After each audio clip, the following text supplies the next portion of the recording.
Praise the lord. అందరికీ వందనాలు తెలియజేస్తున్నాను. ఈరోజు దేవుడు ఇచ్చినటువంటి వాగ్దానము కీర్తనల గ్రంథము 55వ దావీదు కీర్తన 22వ వచనంలో వ్రాయబడినట్టుగా, నీ భారం యెహోవా మీద మోపుము, ఆయనే నిన్ను ఆదుకొనును. ఈరోజు అనుకుంటున్నావా, నేను చిన్నప్పటి నుంచి ఈ వాక్యం వింటూనే ఉన్నాను ప్రభా, నా భారం ఎవరు తీరుస్తున్నారు అని అనుకుంటున్నావా?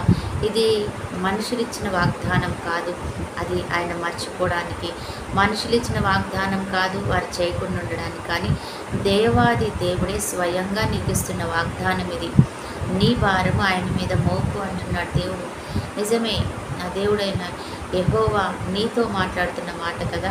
దావీదు అంటాడు, నా హృదయం నిబ్బరముగా ఉన్నది, నేను పాడుచు స్తుతి గానము చేయుచున్నానంటాడు. దావీదుకు శ్రమ లేదా? శ్రమలున్నాయి, కానీ ఆయన తన భారం అంతటినీ కూడా దేవుడి మీద వేస్తాడు. దేవుడి మీద వేసి ఆయన నిశ్చింతగా ఉంటాడు. ప్రభా, ఈ భారాన్ని నువ్వు చూడు, నా పరిస్థితి నువ్వు చూడు, నువ్వు చూసి నాకు సహాయం చెయ్యి, నువ్వు సహాయం చేసే దేవుడవని ఆయన దేవునికి అప్పగించి సంతోషంగా ఉంటాడనమాట. నిజమే, ఎంతమందికి మరి మన జీవితాలలో ఎంతోమందిని చూస్తుంటాం, మరి కష్టాలు ఉన్నాయి, లేకుండా లేవు కదా.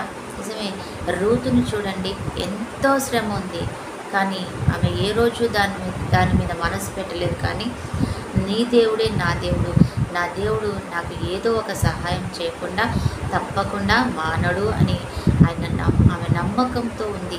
అందుకని ఆమె ఏది పట్టించుకోలేదు. తింటున్న ఆహారం అది సమృద్ధి అయిందా, లేకపోతే నాకు ఈరోజు చాలా గొప్పకరమైన ఆహారం ఉందా, అందరూ తిన్నట్టుగా ఎంతో గొప్ప ఆహారం తింటున్నానా నేను అనుకోలేదు. పరిగె వేరుకొని దాంట్లో కూడా ఆమె సంతోషించింది, సమాధానకరంగా ఉంది.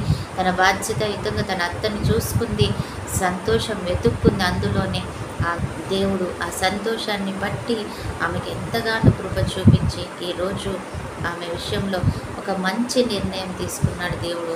ఆ మంచి నిర్ణయము ఆమె జీవితాన్నే మార్చేసింది అన్నమాట కదా. ఈరోజు నిన్ను కూడా అంటున్నాడు దేవుడు, నీకు ఒక సమయం వచ్చింది, నీ కొరకు ఆయన ఒక మంచి నిర్ణయం తీసుకోబోతున్నాడు. నువ్వు నమ్మకంగానే ఉండు, నువ్వు దాని గురించి భయపడి ఆలోచించి అసమాధానమైపోకు, నిబ్బరం కలిగి ఉండు, ధైర్యంగా ఉండు. నా దేవుడు గొప్పవాడు, నన్ను వినిపించగలిగినటువంటి గొప్ప దేవుడు అని నీ భారం ఆయన మీద పెట్టి నిశ్చింతగా నువ్వు నిద్రపో.